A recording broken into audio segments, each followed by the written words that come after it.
What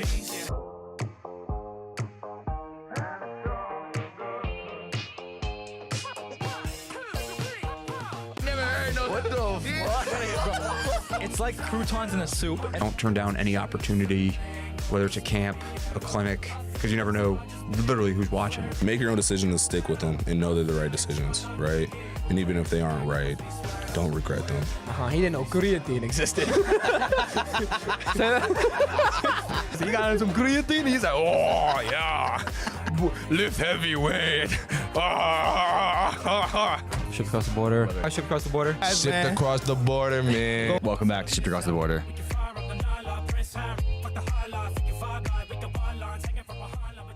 So we got Drewski on the pod today. Season wrapped up on Monday in our playoff game. Fortunately, we were the first team in the last decade to make the playoffs, and the most GNAC wins since we've been in the GNAC for the last couple of years, and most playoff wins in the last decade as well. Do you know when we joined the GNAC? I think it was 2022. It's only been like 3 or 4 years. Recently. Yeah, recently. But we haven't made the playoffs in it. But we haven't made the playoffs in any conference in the last like 10, I think. So we definitely went out and did something special, like we talked about at the beginning of the year. Unfortunately, it did end on Monday in our home play-in game versus Mitchell. But a lot of things to be proud of. We're going to kind of do a little season breakdown, talk about Drew's season, talk about my personal season, talk about maybe goals for next year and stuff like that, and maybe shoot the shit a little bit. I did go through Drew's podcast before this episode and wanted to look at the goals that he had set before the season and what he wanted as a team and personally, and I couldn't find like what episode you might have talked about it on, but do you remember what your goals were? Oh, we were going to do a thing where I wrote them down. Yep, but that didn't happen, did it? Well, I did it with my dad for Buffalo Wild Wings after the game. Okay. Do you remember That was what the they first time I looked at them, yeah. So we'll preface by last year, I think in like a low moment where maybe I didn't get, DMPs were regular back then, but maybe it was a game I was expecting to get in, or a game where I did get in and maybe missed a shot or didn't do what I thought I was capable of doing. I was frustrated, and I made a list of goals on my phone in my notes section with Chris in the room, and I wrote about a bunch of things that I wanted to achieve, and a lot of those things I set out like lofty goals, for at least for the position that I was in, and I forgot about them. And then in another kind of lower moment throughout this year where maybe I didn't get in much during a game, or I got in and missed a couple shots and didn't, I guess, excel in the opportunity that I was given, I just recently found them, but I realized that I don't want to read them now. I want to read them after the season. And so going through them, a lot of the things were like things that I accomplished this year, and they were lofty from the position I was in last year, such as like start a game, which I did. Multiple times. 2 times, which counts as multiple.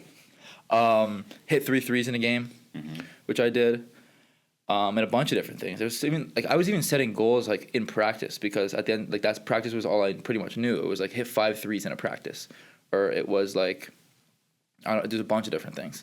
And a lot of them I accomplished. A lot of them I set super, super lofty, like start back-to-back games. I remember last year, when we were in the room, there was a few of them that you said during the time. I was like, that is like GNAC Player of the Week. Really far out of reach from where you were right now. But right now, it doesn't look that far out of reach. There was times when it was definitely a possibility. Yeah, so like probably the loftiest You one. did start back-to-back games, no? No, I started JWU, then came off the bench versus Riv, then started Dean. Oh, okay. Yeah. But there was a bunch of other ones that I can't remember off the top of my head. And so I created another list of goals for the following for next year. We can get into that after. But I want to talk a little bit more about Drew's thing, because me and Drew were probably in a similar position in 2022, 2023, 23-24 season, and 2022-2023 season. And he had a hell of a season, and I want you to talk a little bit about that. Do you remember what your goals were? Do you remember what my goals were? I know I said it I was just very short and very to the point. what was that? I just wanted to get a bunch of playing time, get out there and hoop, pretty much. You wanted to get any minutes whatsoever, Yeah. And you wanted the team to be first in the GNAC. First in the GNAC? Not quite there, but definitely closer than when we started. We started off preseason poll ranked 14th in the GNAC, and we finished 8th in the GNAC. And we have 9 returning guys coming back next year, all guys who played very, very key minutes in our last game. Played extremely. The last game was solely guys, pretty much, who will be returning next year, and we competed versus a more veteran, like physical team down to the wire. And so I think there's a lot of optimism flowing around the group for the next year, and in the future, just to keep building off of And that. I think guys are excited to come back next year too. Yeah. And get after it, see what happens. It was So you obviously achieved those goals of getting a few minutes here and there. Yeah.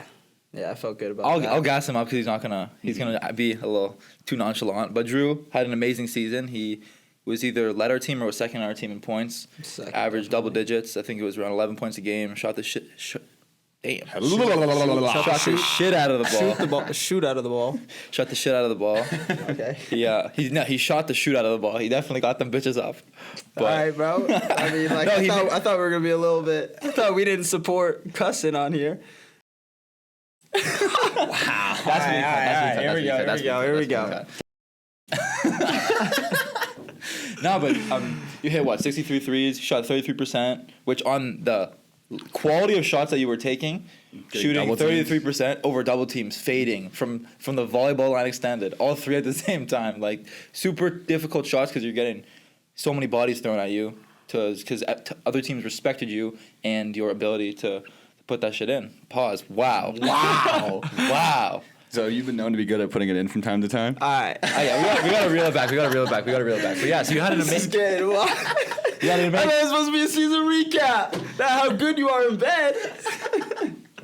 Yeah, you're gonna have to do some doctoring. But yeah, so you had an awesome season. So talk a little bit about that and talk about how was this like better than you anticipated, or you always knew you could reach this level of production. Be cocky about it too. You knew you could reach this level of production. I wouldn't say that. I mean, I'd say the role that I had, probably when conference start was a lot different than the role I thought I was going to have throughout the whole year at the start of the season. Because at the start of the year, obviously we had a lot of returners coming back, guys who knew they were going to have a bigger role coming back onto the team. And then, stuff happened throughout the year.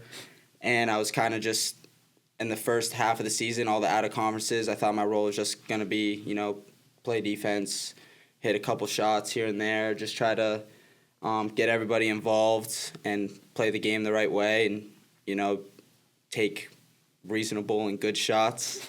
And then That went out the window. we played Jay Wu, and I remember Coach Pish kind of talking to me mid-season, was kind of like, you need to take on a bigger role, not just on the court, but also in a leadership standpoint, and, kind of be that guy that just tells people what they need to hear, not what they want to hear, which I wasn't doing that very much at the beginning of the season. I was kind of just trying to be the nice guy and It's hard when be a you're good new. teammate. It's hard when you're new Yeah. to like be that voice, But and then after that Jay Wu game, right? Yeah. After the Jay Wu game, I mean, I'm not gonna lie. In the first 10 minutes, I was kind of blacked out with what I was doing, the shots that I was kind of taking. I look back now, Some tough holy, ones. holy crap! What are you doing?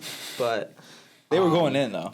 I made them, some of them. But once we won and we saw, kind of not from a selfish standpoint, even if it's a really bad shot, guys are going in and crashing. Neil's going balls to the walls. Adam's in there playing tough. Addie's getting rebounds. JC comes out of nowhere sometimes, screaming, yelling, getting down in there. No, pause, my fault. And then, but yeah, I mean, Coach said all year sometimes a bad shot is better than a turnover. And there'd be times in possessions where, we try to make something out of nothing, but then when you think it couldn't get worse, it would get worse sometimes. So, in my mind, I kind of would think when the right time is to shoot a crazy one up. A bad But- shot's better than no shot. Exactly. You miss 100% of the shots you don't take. But, yeah, I mean, it worked. It started working out in conference. We did something special. There's a blueprint here, and, there's recruits that see that we made the playoffs now, and we got something brewing. Coach Pish knows what he's doing and obviously is really true with where he wants this program to go. And, yeah. That's something I was thinking of too. What you said, recruits seeing that the rich really get richer. If you think about it, the good teams practice for I'm talking the teams that make the tournament, play and practice up to 4 or 5 or 6 more games and probably 10 to 15 more practices. So that's more time building chemistry. It's more time running over your stuff, more reps together. And on top of that, the better teams get the better recruits naturally. And so it is hard to go from a team that is bottom to like work up those ranks with those disadvantages. You know what I'm saying? Yeah. This might be a bit of a reach, but have you heard the quote from the Bible to those who Quoting the have Bible on should trust the This is what I'm saying. It's like this might be a bit of a reach and way outside of my intellectual capabilities, but there's a quote in the Bible that's to those who have everything, more will be given, and to those who have nothing, everything will be taken. So it's kind of like a universal law of like as you start to spiral downward, you spiral downward faster and faster. But in the reverse, if you start to put your life together more and more and more, you spiral up just as fast. It's exponential. So something that coach really was emphasizing from day one, like from the moment we were on the Zoom call. I know Andrew wasn't on the Zoom call; it was just with the returning guys. But it was like you put good into the world, and good will come back to you. And he talked about that with the UMass fundraiser. He talked about that with so many different things and just changing our reputation all around campus. Because, like, formerly we had a reputation as, like, guys who kind of caused a little bit of trouble. Maybe people who didn't put their best foot forward in everything that they did. And Coach, as soon as he came, he said, like we're how you do anything is how you do everything. Coach Joe says that. I feel like that's big among strength coaches. Our strength coach at Medai also said that. And It's just big in general, though. Yeah. And we just started putting good into the world. Guys are showing up on time for everything, not just practice, but for class, for work, for obligations. Guys are just treating everybody with more respect, thinking more about how they act affects the reputation of the group. And you gonna say something? I was just gonna say, but like, not only showing up on time, but like showing up on time and like wanting to be there. with purpose. Instead of just like showing Going through up and motions, just being exactly. like, okay, I'm here. I've done what I need to do. And it was, we were 0-11, and like Coach was saying at the end of the year, like, there was a time where, like, are we ever going to get one? Like, are we really ever going to get one? Is anything going to go our way? But Coach said this? Coach said, like, at the time, like, this is something that was looming among us. Everyone now. But we didn't stop doing those things. We didn't stop putting good into the world just because it wasn't going good for us now. And like you said, like, once we got one, we got two, then we got three, then we got four. We got back-to-back wins. We got road wins. And it just, the good, like, starts to spiral. I will say, from an outsider's perspective, someone who just watches the games, it has been extremely entertaining to watch coaches' trust in you grow from game to game, where it's like initially you would get a little bit of leeway and then more and more and more to the point where you can now take like a lot of volleyball shots transition threes without him being angry, and that to see that trust sort of be transferred through both of you to know that like he's going to let you play and you don't also take like because you could just go out there and shoot 30 shots and be an idiot with it because you used that trust in a very I want to say like not overstepping your bounds kind of way. And I'm wondering how that's felt to see that trust between you and coach grow throughout the season. Yeah, I mean, when we had that meeting before conference started, I mean, he was just kind of just saying that he trusts me, and of course I trust him, and obviously he's going to put me in the right position to be successful, just as if anybody else on the team. You know, that's kind of what he does. But I mean, you know, you got to play the game the right way at the end of the day. Like, it's not just a straight up pickup game. Like, I want to win. So it's like, I know me shooting 30 shots from the volleyball line, I'll make, 5 of them, and it's going to be, it's 15 points, and that's a wasted 25 possessions right there. So, I mean, you know, it's just picking and choosing your time and knowing the right time to do it. And I feel like I have a good feel as to when the right time is, but I mean, there's also times where it's not the right time. But you're also like, I look over and he'll give me a little look. My bad, coach, but Which is going to happen from time to time. Like, well, you're never going to be 100%. But that's with everyone. Yeah. Like, there's times you should have shot the ball, and Definitely. Coach Pierce wants you to shoot the ball. Yeah. And you're coming out here and you get it. You get that thing on your hip, and you don't fire it. Yeah, something I wanted to add. Well, this is also like the first time that you're really doing this. Like, you didn't play much your first 2 years at Cameron, and so this, like, you're still learning and still like going through that learning process. But what I wanted to ask is, how rejuvenating was this year for you in terms of like love for the game? Because I know, and I don't know how much we talked about Hopkins and his high school basketball career. A little bit. But like, you were a 1,500 point scorer in high school. You averaged a ton of points, shot a ton of threes, complete like green as can be, green light. And then you go to Cameron and like you're not really involved much, and for 2 years and you're grinding and you're not seeing much results.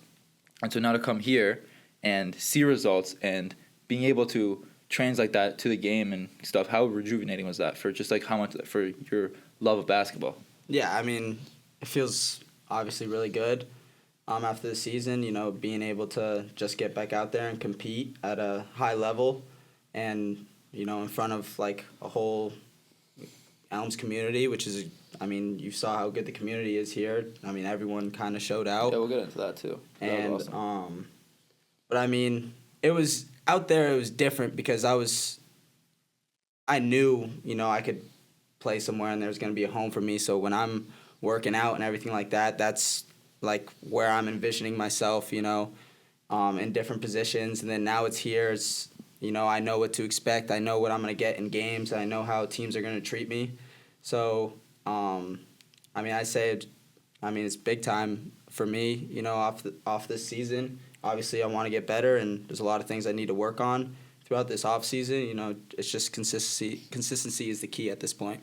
Did you have any moments of like imposter syndrome from going from not playing at all to like being such a big role? Because I know for me personally, and like this is something I was talking about with my dad, is like I know the work that I put in and the quantity of it and the quality of it, and then I also know that whenever I get in the game, the first thing that coach says to me as I'm sitting at the table is like, I need you to get going. Like he tells me repeatedly that I have the green light to shoot any shot. And there are times, like for example, at halftime versus Mitchell, he's like, why are we, or maybe it was versus LaSalle. It was like, why are we jacking threes, not 3-point shooting team? The only people that can jack threes are when they get in the game are Andrew and Max. It's like there's that verbal like what else could you kind of want as a shooter? And it was just sometimes I felt like I was stuck in my head of like knowing I'm capable of maybe shooting one, but just wanting to play the right way and wanting to swing the ball and wait for it to come to me. And kind of how did you, what was your experience with that? And Did you experience it at all? Did you experience it at all?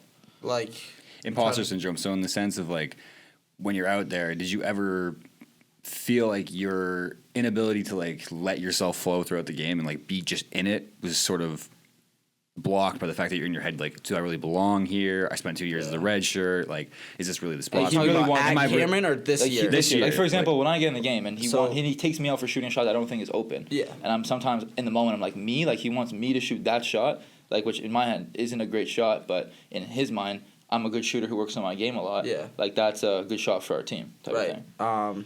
At the beginning of the year, for sure, at like the Curry game, I was like, I think it was like 3 for 7 in the first half, and I was actually feeling really good. But then I was kind of like, whoa, 7 threes is kind of a lot of threes, like, and only in the first half. And I was probably like 4 or 5 for 10 from the field or something, and I was like, I'm already up. That was probably the most shots I've ever shot in a game at that point in my life, in a college basketball game that's being statted. And so at that point, at halftime, I was like, yeah, I should probably just move the ball, get other people involved. Like, obviously, if I'm wide open, I'm going to shoot the ball, but not force anything. And I didn't shoot a single three in the second half, or I didn't shoot a single shot in the second half. And we were up, 15 at halftime or something, and then we blew it away and lost. So after that game, I was like, kind of regretting some of the, like, there's some shots that I definitely had that I should have taken that I was like, no, just play unselfish. And then it was like the purchase game. I think I shot like 7 shots, and there's pretty much like a cap onto how many shots I was letting myself shoot. Where I was like, okay, Like a mental thing. I've shot too much. Yeah, like I've gotta move the ball. I gotta get someone else involved. Like I'm doing too much. And then I don't even know what. And then after Coach talked with me, it was like, Get him up. I'd say get him up. But like, he was more for the team though. It wasn't like this is your squad or none of that. It was just you getting more shots up is gonna benefit the team more and give us a higher chance at winning.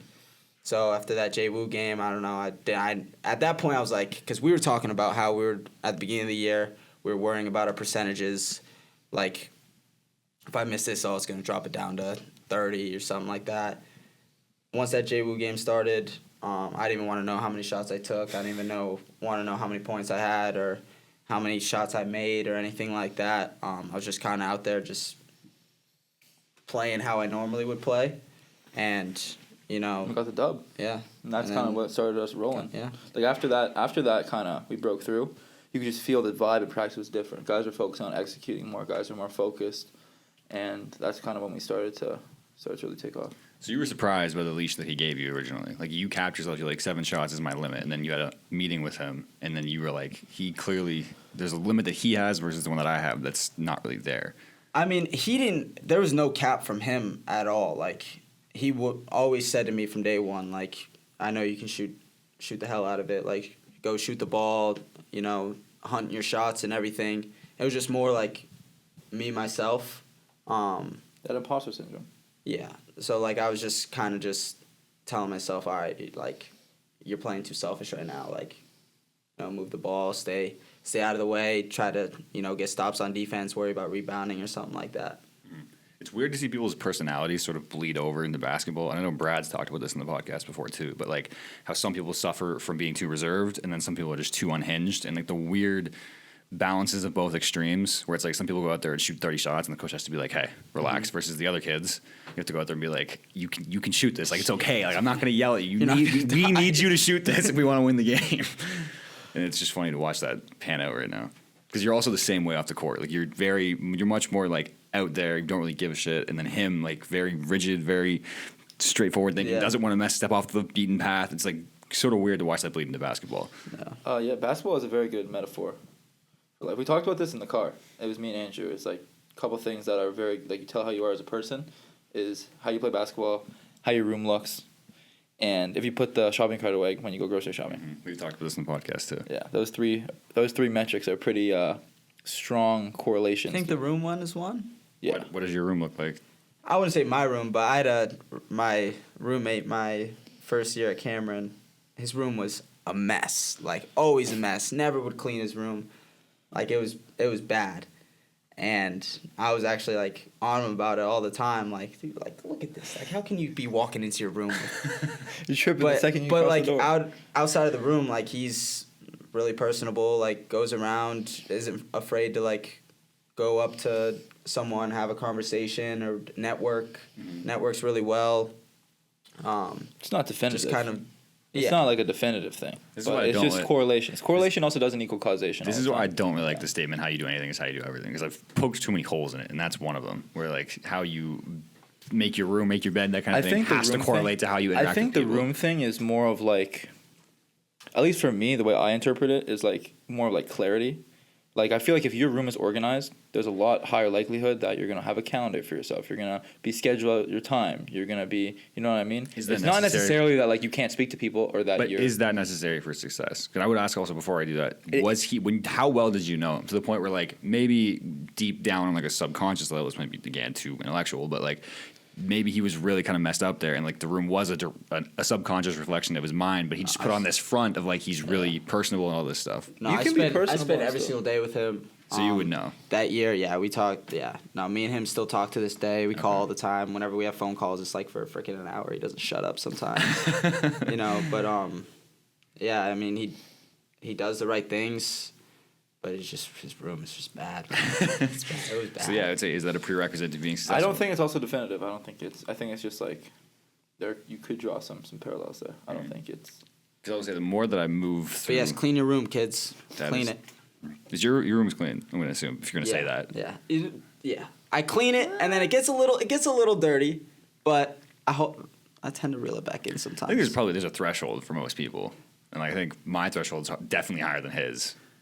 Yeah, I just my thing is like I just can't be bothered to put my laundry away. So like, my laundry's wear chilling my right clothes, now. put them in my dirty laundry bin, take my laundry bin, go do my laundry, and then take the laundry bin that I took from your house when I lived with you for Thanksgiving, and put all the clean clothes in there and just wear it out of there. Yeah, And then it's exactly just a what I cycle. Yeah. See, yeah. if everything, the if same how way. you do anything is how you do everything, that would be how you do homework, and it's not. It's the exact opposite. But Chris does the same thing, but the clothes are on the floor and they don't get washed. No, I'm joking. Right now, They're on the floor, though. There is one They're in a duffel set. bag. There's one set of clothes that's on the floor right now because I did laundry this morning, and I don't want to cycle all the clothes into my regular drawers and dressers to put the dirty clothes in there. So they're just kind of chilling. But I don't think that makes me an unorganized human being for the most I part. think you're like relatively unorganized. I think so too, but I don't think it's prerequisite for success either. Because I think if I was to try and live I think it your super rigid scheduled kind of lifestyle, I would implode. And I think there's a lot of people that I've listened to and watched be really successful and not follow the super rigid plan. I think there's something to be said. There's also a lot of people that get mad if something doesn't go by their schedule. Yeah, so it's like it's apples and oranges. It's I like, think that's something that people let ruin their day way too much than they should. No, not anymore. Not anymore. Now I realize that You like see if people- I plan something, I think He's people. a good example. I realize that if I plan something, like it's not always gonna go as, as planned, and I've gotten a lot better over the years of just being more free flowing with what I'm doing. And podcast needs to go to 5:30, like that's fine, and being more. But definitely at points, it would like throw off my whole day. I'd be I like, think it's actually a strength. podcast because- has to be at 6 o'clock instead of 5. What the? And I just throw me up and I throw see, my hand. I think that's what's a strength, going on. because as somebody who Definitely, would it's probably definitely identify as like an artist, when you have an idea for how you want something to look in your head, like let's use a painter for an example. It's like I want to paint this thing, and as you begin painting the thing, it may not look exactly as it did in your head, but the ability to adapt and move and sort of change the pieces around to still make something beautiful, I think that's a really big skill. And also in terms of like making the podcast or making vlogs or any of that stuff, there's times where I put the camera on and I'm like, this is a piece of hot garbage right now. But then you can flip it and change it and turn it and make it into something that actually works. And so if I was like super rigid and super oriented, I would just throw that piece out. But it could be a useful piece to just sort of integrate in somewhere. That's fair. I think we kind of. I mean, I have another question Oh. from Paling off what he was saying before. You said that you have things that you want to work on and get better at. I would be kind of remiss if I didn't ask what are those things, because now teams And know. how. Teams know you're coming to Chuck, and so like the entirety of next season, you're going to be getting pushed off and ran off 3-point line. So what are you going to adapt and change to get around that? I mean, definitely a big one I wouldn't say, I mean, obviously on the floor, I got to finish around the rim more. Like, I shot better from 3 than I did from the field. Like, I think I'm not very proud of that. I mean, so. you are 5'6", so even to say that you got to the paint is pretty impressive. Really? I'm 6 foot. 6 foot and Tim's. No, I'm 6 foot. Boy. Why are we lying? You're 6 foot and Tim's. 5'10". One of my boys has 5'10". 6 foot and 6 foot and Tim's as his Tinder bio. All right. He's like 5'7". But anyway, so I mean, obviously finishing around the rim and facilitating more. I feel like if other guys are way more involved and the team got to focus on stopping someone else more often than not, then I can find my windows when I can get open from the 3. Mm-hmm. But off the court, I'd say just like my first step. If I could beat my man off the dribble a lot more often and have a quick first step, I think that could help us out a lot. And also defensively too. But and also I'm trying to get up some weight, some muscle. Got to hit the weights hard this off season, maybe so I can have a little bit better post defense. But I mean, I'd say that's pretty much it. Yeah. I mean, it's pretty much all of the above, but For me, for me, I really want to get that pump fake slide down, bro. That, he I has think- or that someone else has? that we've been working on. That we've been working on, just the move in general. I wouldn't say that he The one has I it down missed too. At the end of Mitchell. I wouldn't say he has it down either. He gets Oh, to you it. mean the one with the wide open 3 to put you up 1? No, put us Damn. up 4. Oh, to put He you up 4. We were up he does it. Like he has a good read of like I don't have enough space to get my shot off. I gotta like redirect and create That's space. something I didn't do enough though. Was like pump fakes. There's a lot of times where I rushed it and try to just get it off, and it's like they're obviously running at me and just gonna jump. Yeah. And it was So like, that's something that I pump fakes would really make everything a lot more simple. That's something I really want to add to my game. I think that's honestly the biggest thing that I want to add to my game. pump fakes. Is that pump fake slide, pump fake, just pump fake something. Just create opportunities when there may And not have been. Coach Pish wanted to get us the Dirk fade, get us in the paint off Yeah, a 1 little foot. bit. I want to work on. I mean, there's a couple different things. You Like I'm. in the paint doing the Dirk fade. Dirk fade. He said those words. I want Andrew in the post shooting the Yeah, he Dirk. didn't say that. No, to not in me. the post. Like you're driving, whatever, going through, and you find yourself in the middle of the paint or something, and then you just see a little opening. You just kind of like. That's something I want to fade, work on in my baby game as fade. well. Because realistically, like I'm not gonna get to the rim like a ton. So I want to work on those like short kind of jumpers, like not necessarily a mid-range jumper, but not like a layup, like those in touch. between. Yeah, like a little bit of a touch in between, maybe a little bit fading. Yeah. And especially off like a ball screen, because that's when I think I can get to it the most. Because I feel like right now when I come off like a ball screen, You're looking I'm to pass. looking to pass. I'm not really looking to create. I'm not looking to like score. And so if I could like kind of get downhill and get into space, that would put a lot more strain on the defense to allow me to even make better, higher quality passes. So those are two things that I think. And then in the weight room, obviously, I'm pretty like happy like weight wise. I don't think I need to really gain a ton of weight. I'm like what 180, You're 185. asking me like I would know what your weight is. But He's got to hit it, guys. no, I'm definitely gonna hit it. But it's just more focused on probably like getting quicker, especially like getting tendon, my knee, like patella stronger, my ankles stronger, my shins, like everything like that more, just to be able to handle another college basketball season on my. I thought you were going to say be able to handle another college basketball player. I was going to say pause. Damn. Have you considered working on the high pickup? Yes, I have. Me and Ben were in the when we were messing around. He got the Cell game where he went to the high pickup and got ripped. He was PTSD'd from that against the Mitchell game where he should have done the high pickup. He No, did like I this shouldn't week. have. You We should did. have. He just threw it at the roof. Where he just sort of like off balance and like shit. I was trying to Threw it read up. him. I was trying to read him, and I was anticipating That high him. pickup. I'm not gonna lie. It was bad. When it was you were bad. But I when, did- High when I pickup, threw it low to you- pickup, when I threw it anything. to you at half Yeah, court fuck. and you Yeah, started fuck. running, I said, "Oh no, oh no, oh no, oh no!" I got fouled too. Stop, Max! Stop, please, stop! Shoot the three. Shoot the three. No, no, Well, you I'm should've doing pulled that, up. yeah. They told us how to pull up. He should have pulled out. I saw him like kind of come over, and he didn't reach for it, and so then I'm like, oh, damn. And then I just went to the middle and threw that bitch out. RJ got it and put it in though, so we still got the. Yeah, it was we did. fine. We It did. worked and out. it's not super memorable because of the events that happened before that. Yes, sir. It worked out. And so It worked out. Yeah, so and the Two season on a big personal threes. high.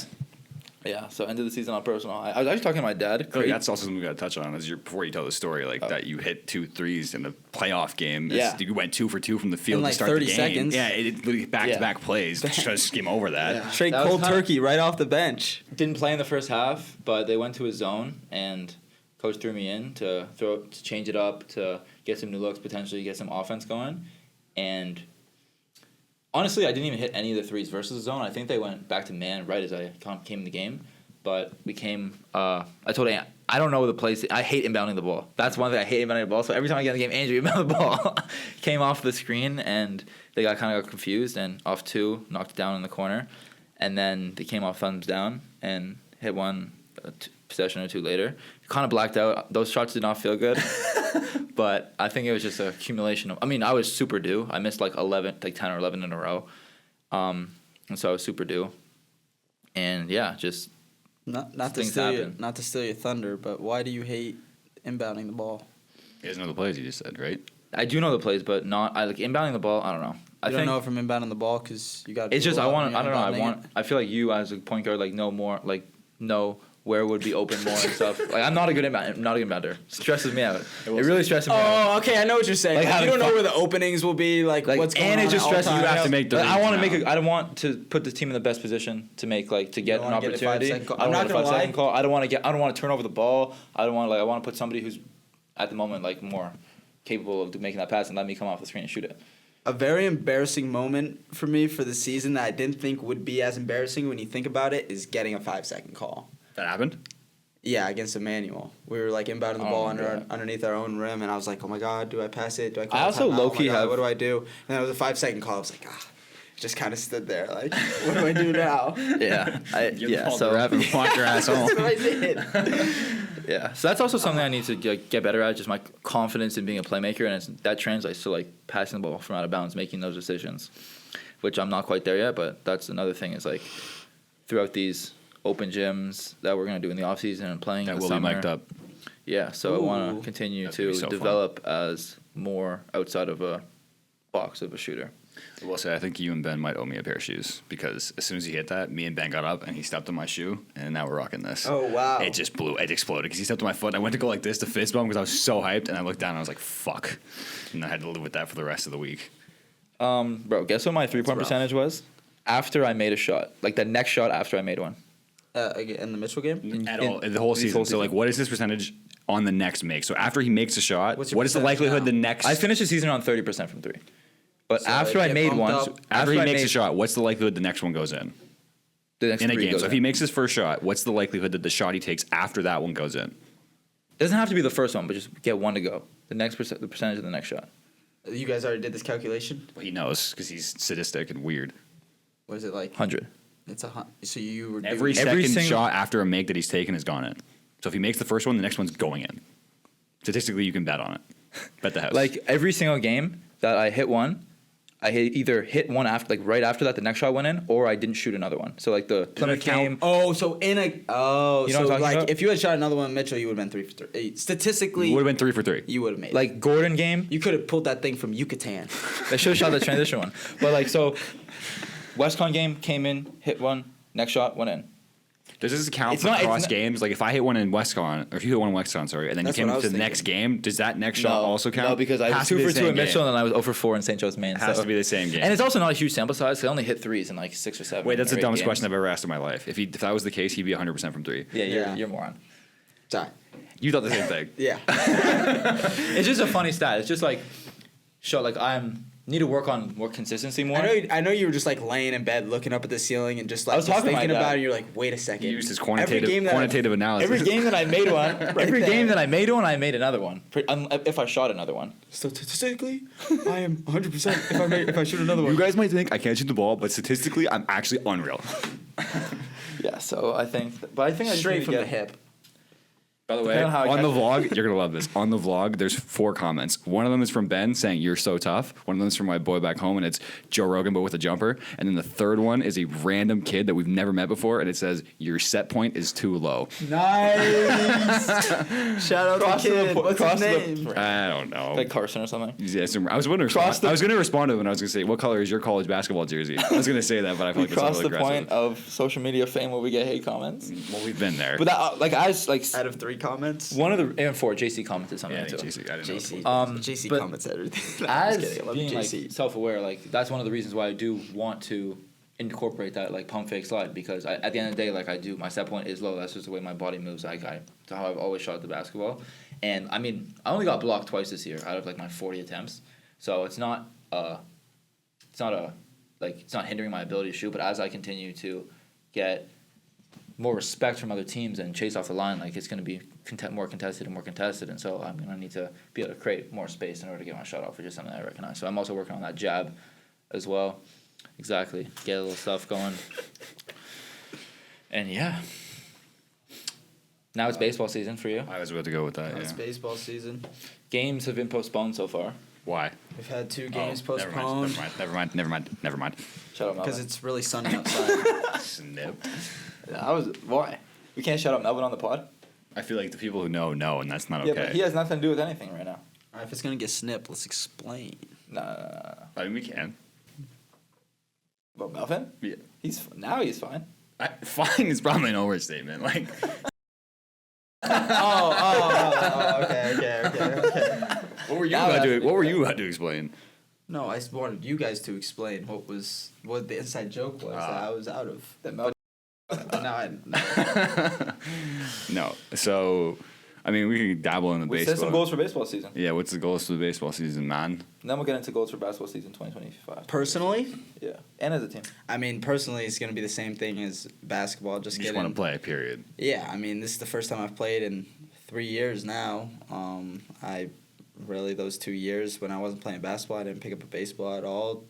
I mean, missed it for sure, but definitely just go out there, compete with the guys, and hopefully, just pretty much just have fun at the end of the day. I mean, obviously, everyone wants to win games, but I mean, you could win all your games and be with the worst people possible and just absolutely hate the season and want it to be over still. But, all the guys are good guys. Those are my boys.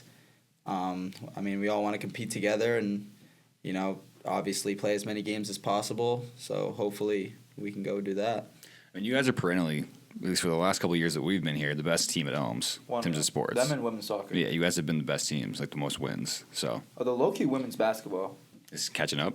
I mean, they won their playoff game. I think, a measure We of, didn't baseball didn't make playoffs last year, so yeah, but I'm talking, just last 5 you years. got to pick it up. Last 5 years. I think all the sports are moving in a positive direction. Yeah. Feels good to be a part of. Last year, that gym was not jumping nowhere Mr. near. Southall. Shut up for the hires. AD, and look at us. Yeah.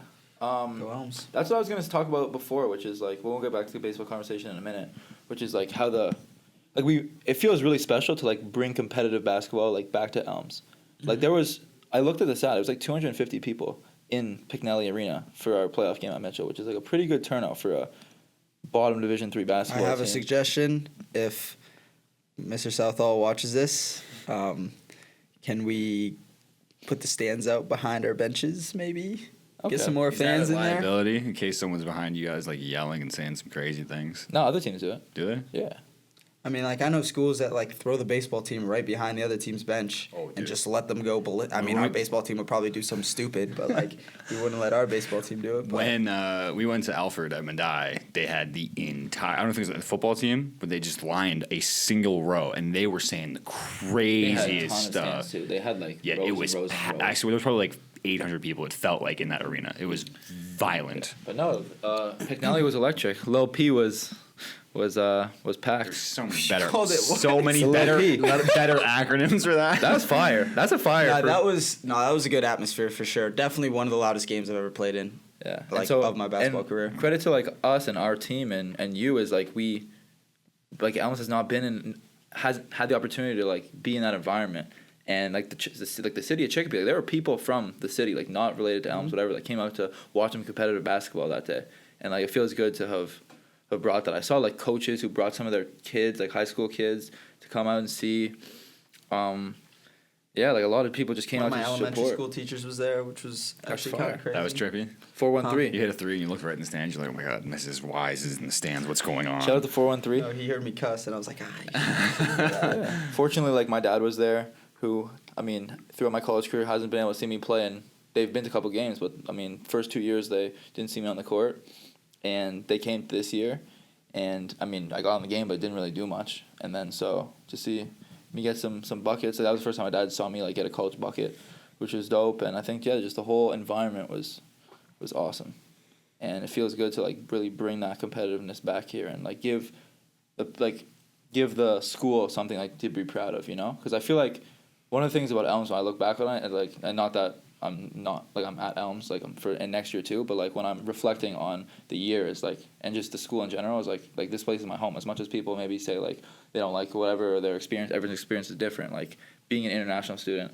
living here full time for 2 years now, going to be 3 next year. Like this is my home and I take a lot of pride. And so to give the people here something to be proud of is a really good feeling. To rally You're also behind. living Yeah. here at like parts like winter break, like you're not getting a full winter break. So Yeah, you're exactly. Here in, like when it's Exactly. dead, when it's popping, like Yeah, it's like my all home. in between. It's my home, and so to give the people who are also sharing this home with me something to be proud of, is a really special feeling to Feels be good part to know of. your sacrifices are also affecting the school positively. Yeah, definitely. The Definitely. energy in the place was fun. Like to see Yeah. a But it's soccer kid also and a like- baseball yeah. kid. This is the moment that it clicked for me. To see a soccer kid and a baseball kid run over to grab the big bear that Mason was holding, Yeah. and then wave it behind the guy who was shooting the free throws. It was like there's a little bit of community building here. It looks Yeah, fire. definitely. Yeah, And I feel Something like that's to- something that was lacking a little bit, maybe in the last 100%. and so it feels good. yeah. You got to give baseball team MVP for that. Super credits. for that game. Yeah, they were The whole they were season. going The whole nuts. season they Yeah, they all showed up for yeah, us. They came all the time. Shout out the Big girls support. team too. Yeah. The girls team, like it's not just us that's helped bring that competitiveness back. The girls team made the playoffs as well and won their first round playoff game. And shout out And, girls. Yeah, went out to Ciaglo and fought That's with big them. for them too. Yeah, hell yeah! And so now it's just up to the spring sports to hold it down. I'm gonna say something. So this is gonna be cut.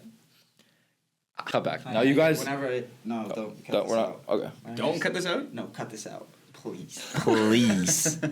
Man, just We are awful. So yeah, so spring sports are starting up again, and hopefully the baseball team will be able to continue what we've kind of been And building. softball team. Baseball team, softball team, and all the other Women's teams. lacrosse. men's lacrosse. Men's lacrosse is not. I think it's been a touchy subject. We'll move on from that.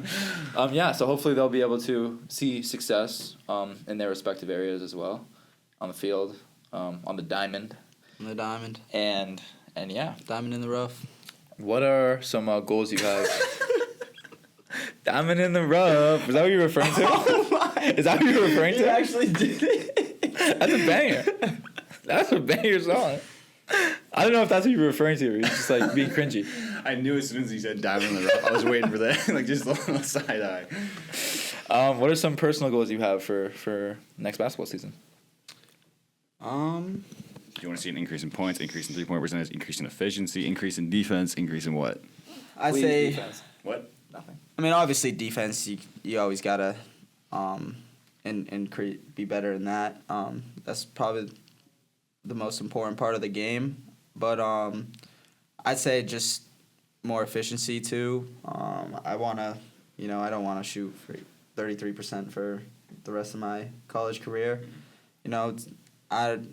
I'd hope to get up to 40, be a 40% shooter next year. Probably that'd mean I'm taking, more reasonable shots, and we're in a position to where, I don't, or just in general, like balls flowing. You're not really, no one's worried about, I haven't shot in X amount of minutes, or I got to go get mine. We can just flow as a team. And I mean, hopefully we can obviously improve in wins, get more than we had this year, not just in conference, but, in general. And, hopefully compete with those top dogs, the top 4 that, you walk in there this year and it's kind of like you just... The vibe's like, let's just get better today. Yeah. Type of thing. Yeah, you don't... you never really like to hear that, but at the end of the day, it's, what you need to hear and not what we want to hear. We don't want Coach Pishon to come in here and be like, yeah, we got... No, he's not feeding us that BS Yeah. rah-rah. It's like, let's be And realistic. then we go out there and get beat by let's 40 to let's make the Albertus, most of these you know what I opportunities. mean? They're Let's- windmill dunking and everything. Let's go out there. Let's No make the bueno. most of these opportunities. And, yeah, because at the end of the day, like, And let our the chips battle... fall where they may. Yeah, right now our battle wasn't GNAC finals. Right now our battle was GNAC play-in. And so the games we need to win, the GNAC play-in, we need to use the opportunities of St. Joe's, Maine, LaSalle, Alberta, St. Joe's, Connecticut to get better, to prepare us for the battles that we need to win in order to win our war, which was making the playoffs. But obviously, Like you said, still I- go in there with the mindset that you want to win. Hell yeah, And, hell yeah. Compete at the highest level that you can. Let me ask this, just as like a curiosity question.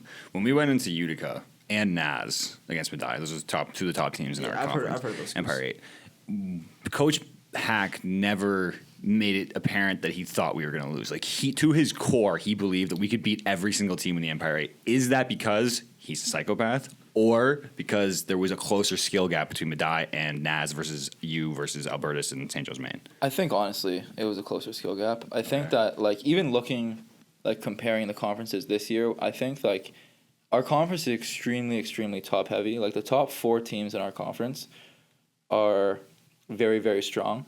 Strong, like, in, like, top 75 in the country strong. Mm-hmm. And the Empire 8 is a good conference as well, but it's a little bit more balanced, maybe, like, 1 through 10 or 1 through 7, as opposed to, like, 1 through 4. And, I mean, listen, like, for example, Regis, a team that we beat LaSalle, who had 2 losses all season in conference. And so it's definitely possible. It's not like they're, like, NBA players versus, like, college basketball players. They're not Vermont. But, yeah, they're not like that. But I think it was a little bit more of there was a gap in the experience, in the, like, athleticism and height and execution and stuff. But that being said, I think we do have a lot of potential to get to that level. Like, if you look at the trajectory of St. Joe's, Maine, of, like, they got a new coach a couple years ago, and they recruit a lot of good young guys, and they were, like, 5th seed, and then they were, like, the 3 seed or whatever, and then they made it to the finals, and now this year they're the favorites to win the whole thing. It's like it was a gradual thing. It wasn't like... When's that championship game? Saturday. Saturday. Yeah. Who is it? St. Joe, Maine, and... LaSalle. Oh, LaSalle won. LaSalle beat St. Joe's, Connecticut, yeah. Wow. Which is cool. And also, if you look at LaSalle, like, last year, LaSalle lost in the first round. I think it was maybe, like, the 4-5 game or the 3-6 game or one of those games. Like, I don't think they were a playing team. But then this year, to win that game, win the semifinal versus the the reigning champs, back-to-back champs, I think. They really just dominate the conference and then for however many years. have a chance to compete in the finals is dope too. And they've also a program that has like built and I think that we could definitely follow that kind of trajectory. My personal goal is pull up the notes section on the computer. Please. This says accounting homework is due March 6th. Email James. Prep call with Hub Friday and prep call for RBC Friday. That was all today. IG captions, T-shirt sizes. I like the title of that. Goals. Found it. Do you want me to read these off?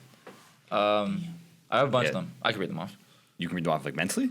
I could tell you a lot of them, but list them out. List them out. Long-term goals.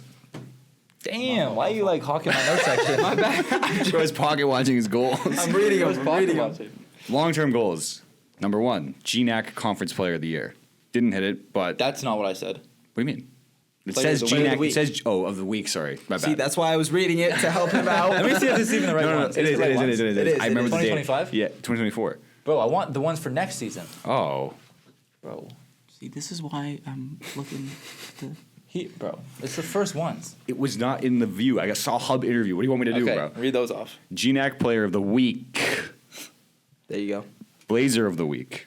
Play in 90% of teams' games and start 66%. Again with the stats. There's something tied to that. The reason Okay, how many games in a 25 game season is It's 66%. in a 25 game season is 66% is what's that? 8. No, don't. No, wait, 16. I was gonna say 15 or 16. No, 8 times 4 is 24, or 8 times Well, 3 is 24. five- So it's the closest, like 8.3. 3 to What are 5. we doing with No, 0.2 it's again? not even It's more 4 to real. 5. It's like 17 or 18.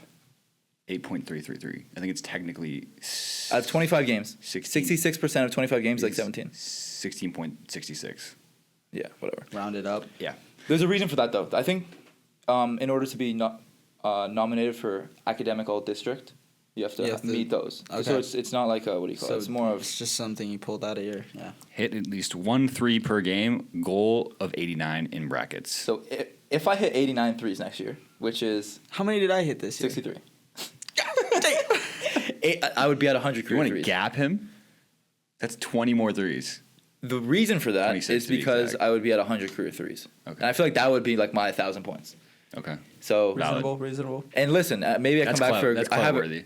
I have yeah. You have another year? Yeah, I mean, I didn't play at all of them, and I'm sure Coach Hack, and I was also injured because of my knee, and I'm sure Coach Hack would help me to appeal that. Would you do that? Consider doing that? Depending on what happens, depending on if I want to go to grad school here, it depends. There's so many factors. If I'm you probably hit, gonna. If you hit 88 threes in the season.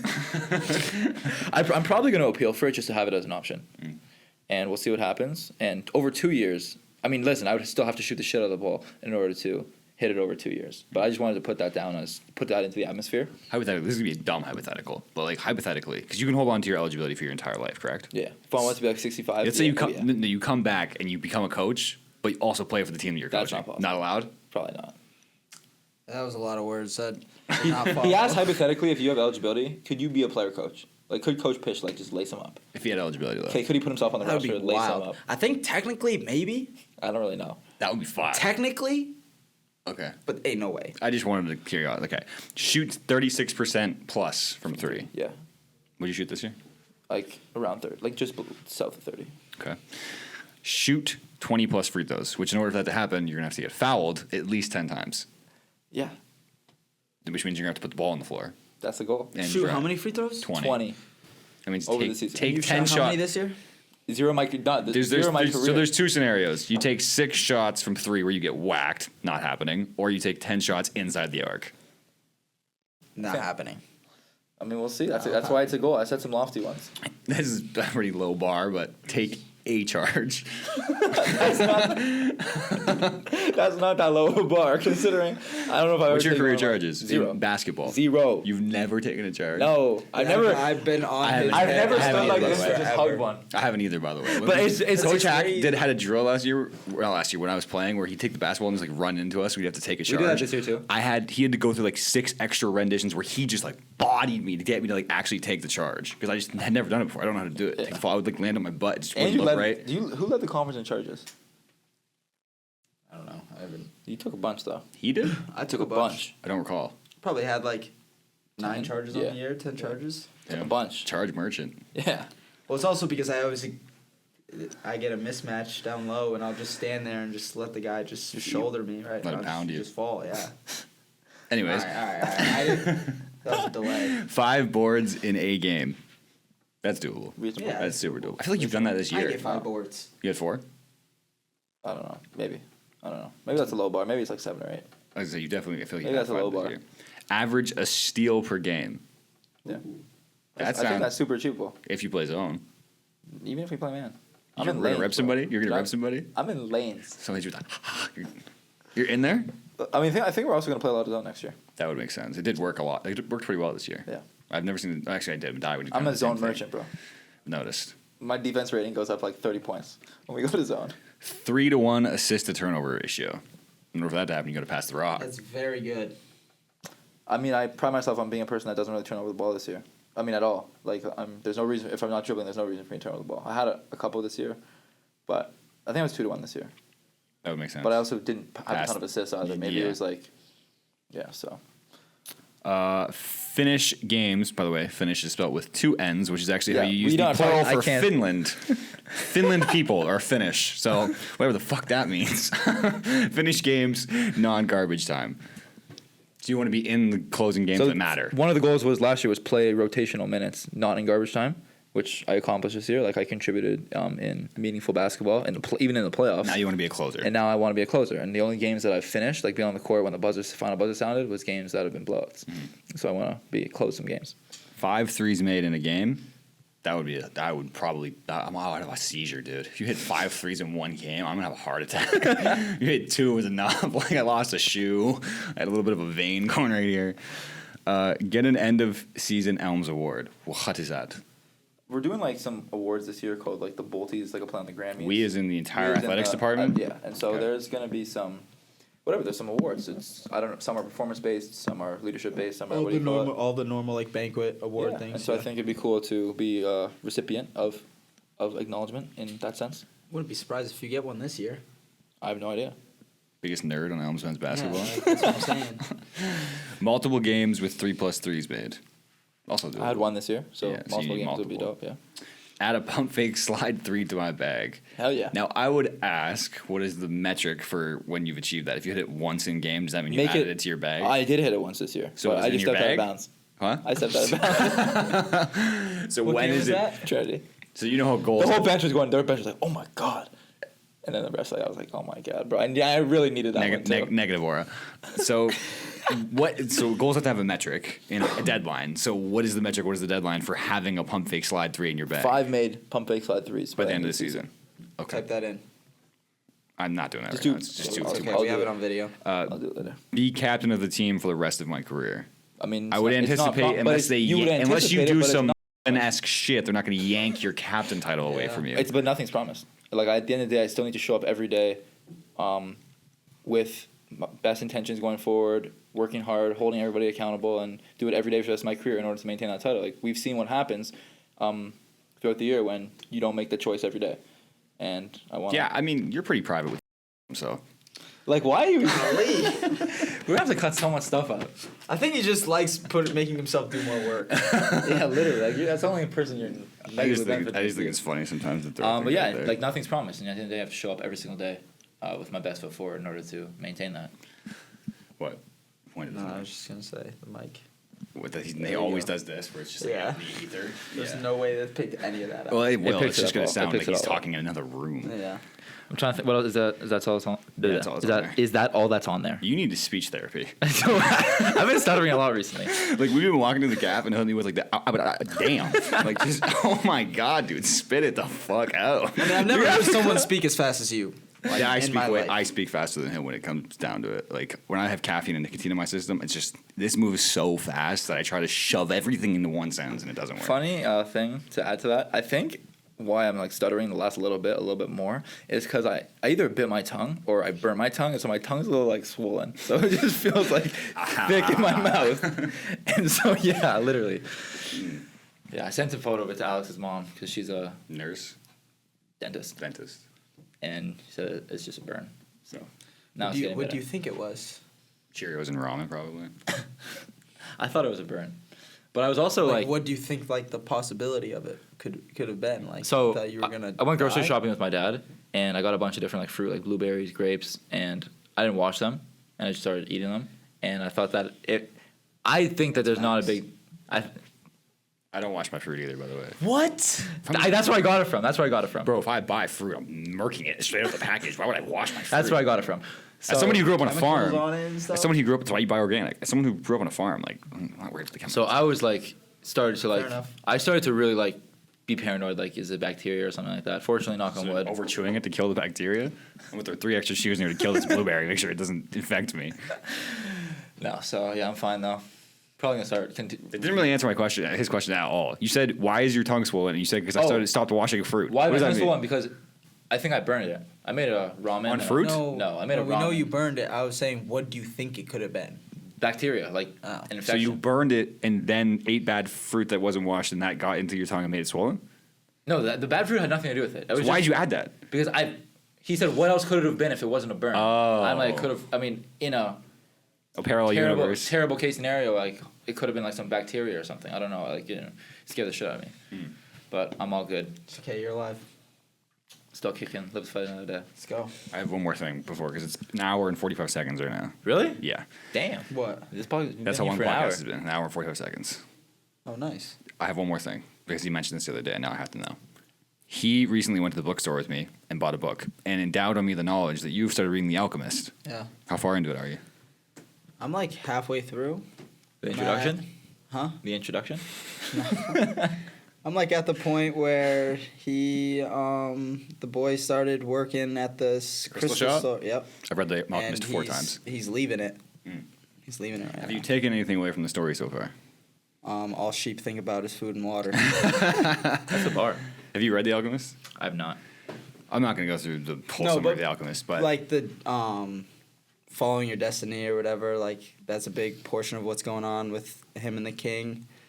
Or like the crystal merchant talking about his destiny. his destiny and how, but he thinks He wants to go to once Mecca. once he goes to Mecca, comes back, there's nothing else to live for, so he kind of just likes dreaming about it and thinking that keeps what he him likes going. to think about it. Yeah, I mean, yeah, that's pretty much. I mean, that's be pretty much interested. what I haven't even it's, started what it's the book been yet, about the honestly. whole time. I haven't even started reading. I got 2 books. It's really good though. It's really good. I will say that one of the reasons I read The Alchemist in the first place is because I went on a Reddit forum when I was buying books, and someone said I read The Alchemist 4 different times in my life, and every time I read it, it gave me a new lesson. Really? And that was like really interesting to me. And I can say that without diving too deep into the complete summary of The Alchemist, it definitely does sort of things that you are experiencing in your life. If you focus on them throughout the book, they come out in different ways. So like throughout my life, I haven't finished a book from start to finish at all. And just reading that first 70 pages, well, I think I'm on like page 70, 71, like I always think about, damn, I should probably read more. Like I'm going to learn a lot more life lessons. I'm going to, have a different perspective on things just by reading different things and how different people view. You reading the every day? world. I try to, but I'm not very consistent with that. It's I try to it's a read habit. like 10 pages a day, It's a but habit like anything. there'll be times I'll read like 30 pages before I go to bed and then not pick it up for like a week. It's and then super niche, the type of person that enjoys reading. Like most people have I to don't force think so. It is. I'm telling you. I it is. think- because otherwise books would be a much bigger market, and they're You don't think books are a not. big market? I'm telling you, the people who read books purely for enjoyment is super, super, super, super tiny, because the type of Really? person it requires in order to sit down and really dive into an idea in a book and chew on it for a long time is very unique. Because I don't think if you asked like Adam is very unique. if you asked hundreds of people, it would be in the 1 percentile of people who can genuinely sit down and enjoy a book purely for entertainment value. Like if I was going to Yes. ask you, I'll choose between video games and reading a book.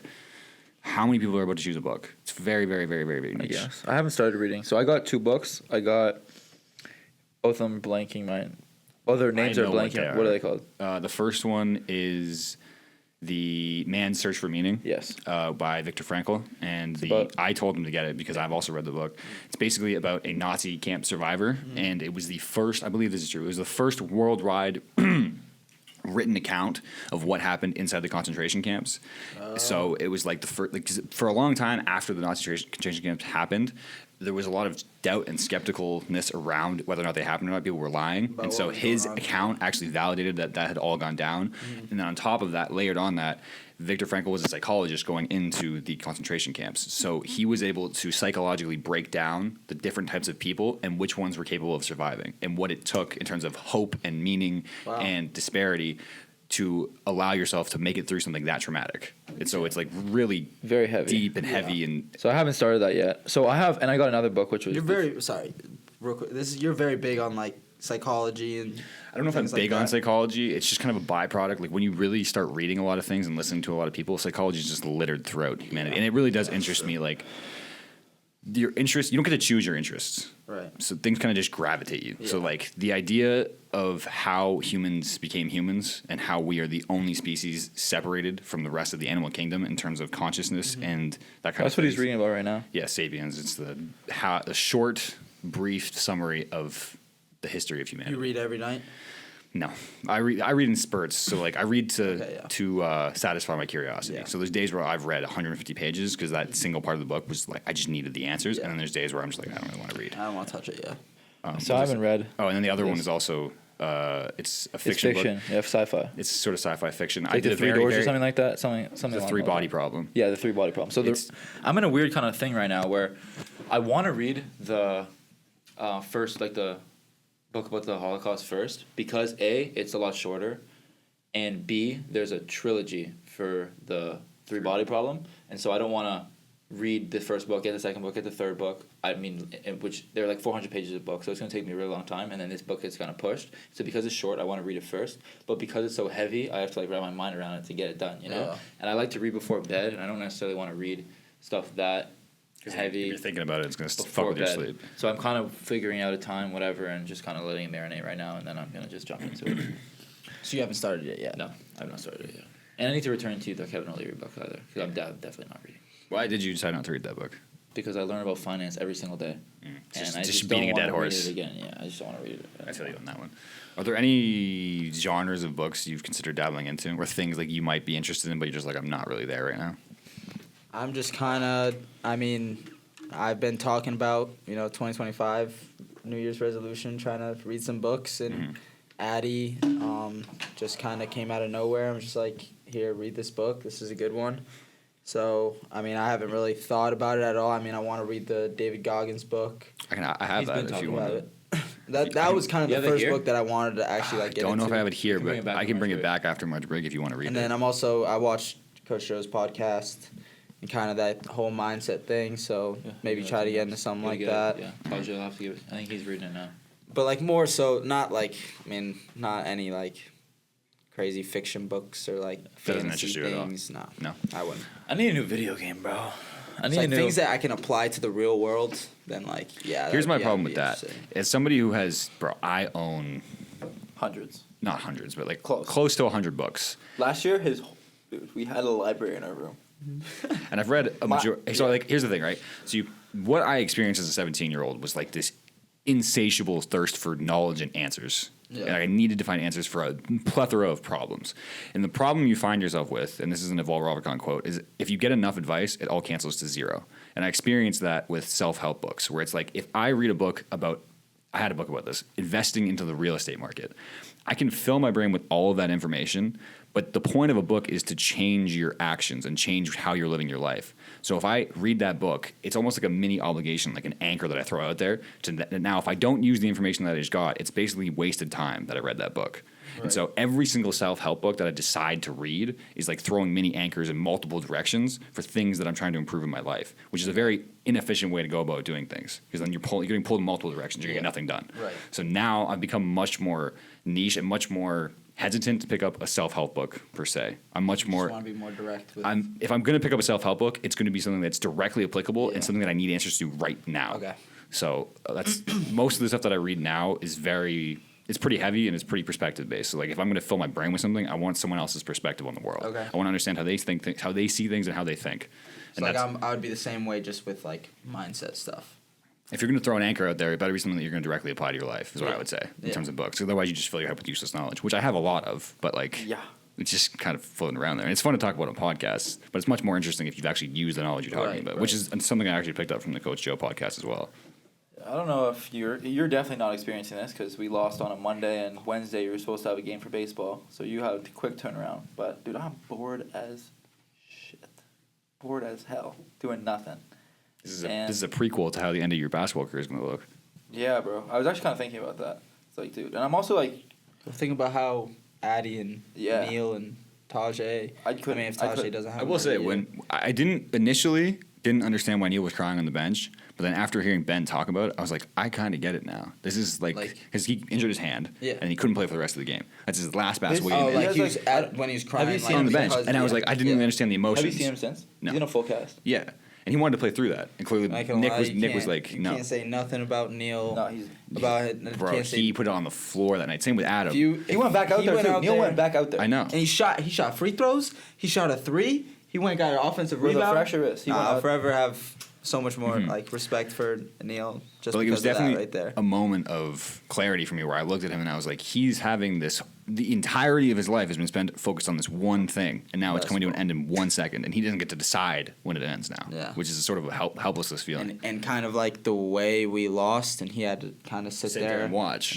it, and couldn't really do anything about it. That Definitely would have helped us. I'm not gonna lie, that could probably be one of the worst ways to not to. Knock on wood. Yeah. But yeah, so I'm bored as shit. I'm also trying to take time away from the game. Been going maybe a little bit every other day, every couple of days to go, maybe, but nothing serious. Just go and play ones with Ben, or like go mess around with the ball, just to keep my mind, just to like do something, or like go to the weight room and just Stay focusing active. just go to the weight room and focusing on my body and like doing stretches, mobility, some like weighted stuff, just to like rebuild that body so that when we start lifting and stuff, like I'm not a hurt bag and we start playing again. But like, I'm really trying to, and I'm in a fortunate position of like last year or like even freshman year, like after the season ended, like I'm grinding right away because I felt I had so much.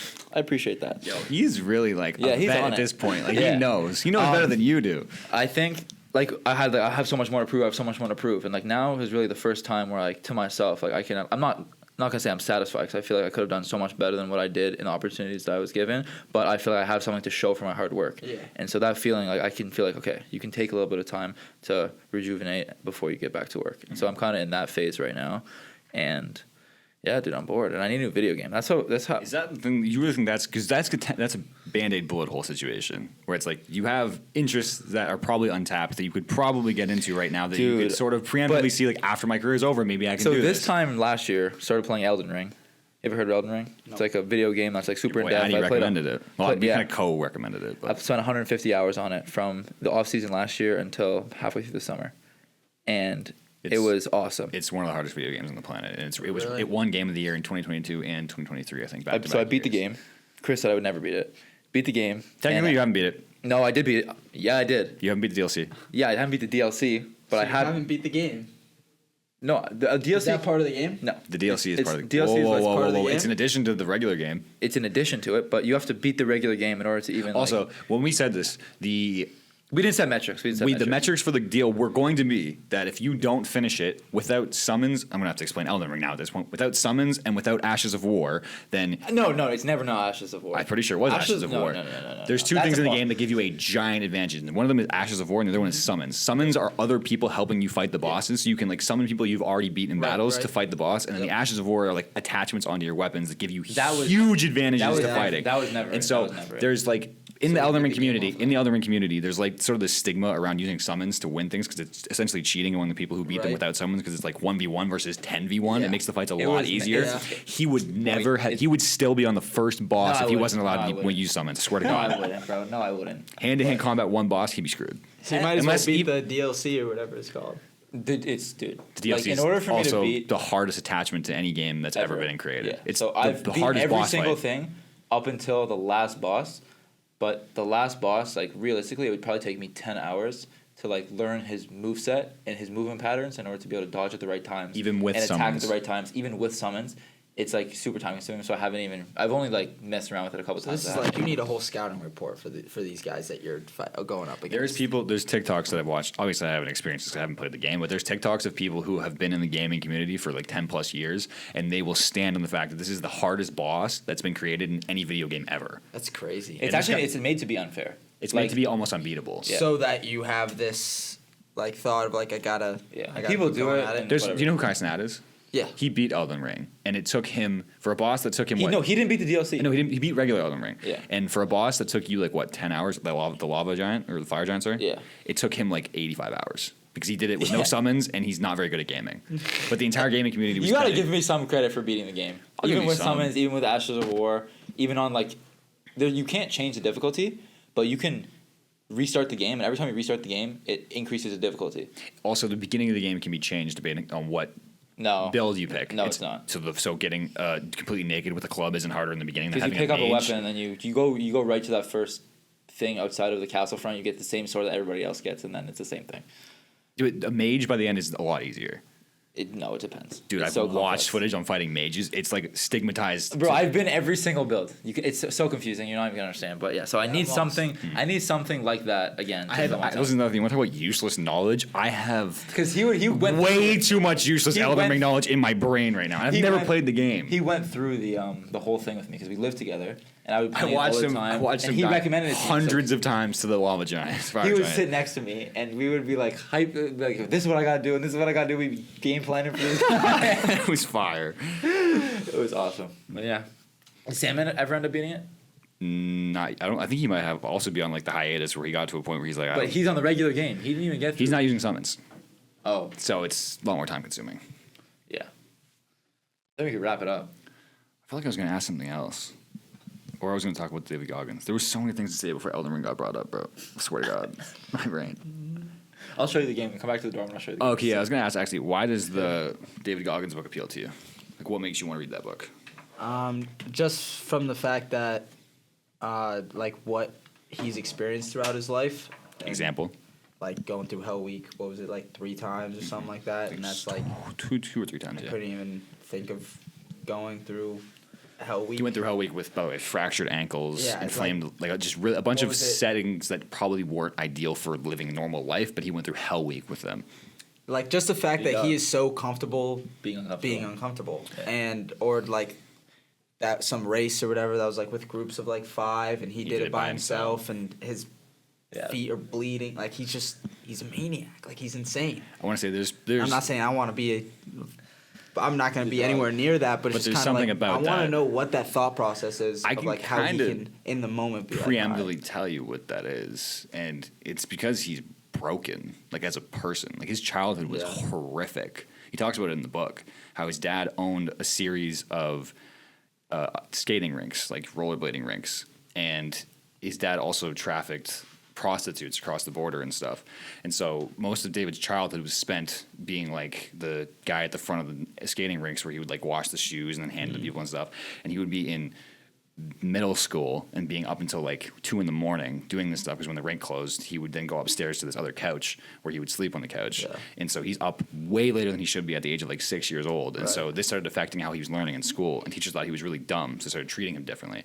He's getting yelled at school. And on top of that, his dad was a abusive alcoholic. Like would come home. So after the regular rollerblading place closed, his dad would go upstairs. Don't spoil it for him, but continue. He would go upstairs after the rollerblading rink would close and all the kids would go home. The parents would be upstairs in the upstairs bar. Yeah. And so he would regularly get absolutely wasted. And then his wife would go and put the kids to bed. So David and his brother would be on the couch. And then his dad would come in and just beat the living breaks off of his wife. And then also the couch that they would sleep on multiple times, he would bang prostitutes on this couch. And so then like it's just like things like that started to stack up, and then his mom ended up running away from his dad, and then the brother stayed there, and just like this really crazy life. Horrific childhood spawned out of him this need to just do the hardest things on the planet because his childhood was already so tough. He also, by the way, his house on 41 Paradise Lane or something was 15 minutes away from our school in Madai. And I was gonna go. I was gonna go drive down there because his like where he actually grew up in. He lived in Buffalo for the first like 7 years of his life, and I was gonna go drive down there, and I never ended up doing it. But yeah, he has like a really traumatic childhood. Wow. And it's a moment in the book, and after I say this, we can probably like wrap it up or do something. But there's a moment in the book where you see like everything that he's gone through end up being useful to him in Hell Week. And the whole time he was going through Hell Week, the one thing he didn't want to deal with is water because he couldn't swim. Mm-hmm. He talks about being a black guy and stereotypically they can't swim. And so he was basically like drown proof. Like they'd throw him in the water and he would just sink. Like for his entire life, he didn't know how to swim. And part of Navy SEAL training is they tie your arms and legs behind your back and they throw you in water. Right. And there was this really, really, really, really aggressive and particularly nasty instructor in the Navy SEALs that was yelling at like David the whole time, and he hated him. And part of the boats thing where he was doing the boats thing, that's one of the guys. He was like, he's not sleeping tonight.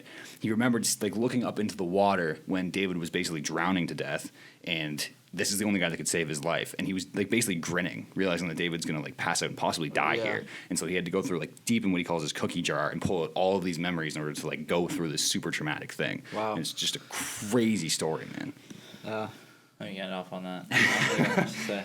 That's insane. No, yeah, that's. We good? I think so. I mean, Thank you guys for listening. How long is this? Like An hour and 20 minutes. Good episode. Thank you guys for listening, and we'll be back in a little bit with more content. Thank you guys for all the love on the vlog. By the way, on the game day vlog, it was awesome to see all the support, and we got more stuff like that coming out in the future. You guys seem to like it, so if you have any suggestions that you would want us to capture and show you guys, or different insights that you guys are looking to see, let us know. And yeah, subscribe to the channel, like and comment down below. And yeah, peace.